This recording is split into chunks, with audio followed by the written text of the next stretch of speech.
অ্যালজেব্রার অঙ্কে ভয়, সঠিক ট্রিক্স জানলে সহজে সমাধান করা সম্ভব হয়। দেখো এখানে অঙ্কটা কি দেওয়া আছে, যদি 1/a প্লাস 1/b সমান 5/6, 1/স্কোয়ার প্লাস 1/b স্কোয়ার সমান 13/36 হলে 1/q প্লাস 1/b এর মান তোমাকে নির্ণয় করতে হবে। তোমরা কিভাবে করবে, তোমরা ট্রিক্সের মাধ্যমে করবে। দেখো এখানে আমরা a এর মানটাকে 2 নিচ্ছি এবং b এর মানটাকে আমরা 3 নিচ্ছি।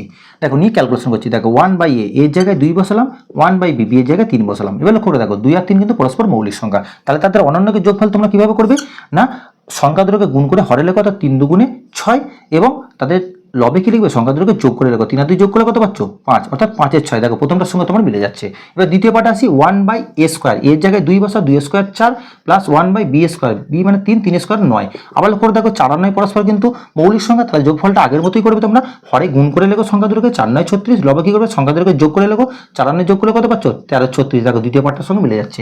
এবার তোমাকে কি বের করতে বলেছে, 1/a এর কিউ, a মানে কত 2, 2 এর কিউ মানে কত 8, 1/b এর কিউ, b মানে 3, 3 এর কিউ 27। আবার লক্ষ্য করে দেখো 8 এবং 27 পরস্পর মৌলিক সংখ্যা, তাহলে যোগফলটা আগের মতোই করবে, সংখ্যা দুটোকে গুণ করে হরে লেখো, 28 27 গুণ করলে পাচ্ছ 216 এবং 28 27 যোগ করে লবে লেখো, 28 27 যোগ করে কত পাচ্ছ 35। তাহলে 35/36, যেটা তোমরা হচ্ছে অপশন সি এর মধ্যে। তাহলে এই অঙ্কটা তোমরা যদি বুঝতে পারো তাহলে এই অঙ্কের উত্তর কত হবে, তোমার উত্তর কমেন্ট বক্সে জানাও। ভিডিওটি ভালো লাগলে লাইক করো এবং এই জাতীয় নিত্য নতুন ভিডিও টিপস পেতে অবশ্যই চ্যানেলটিকে সাবস্ক্রাইব করো।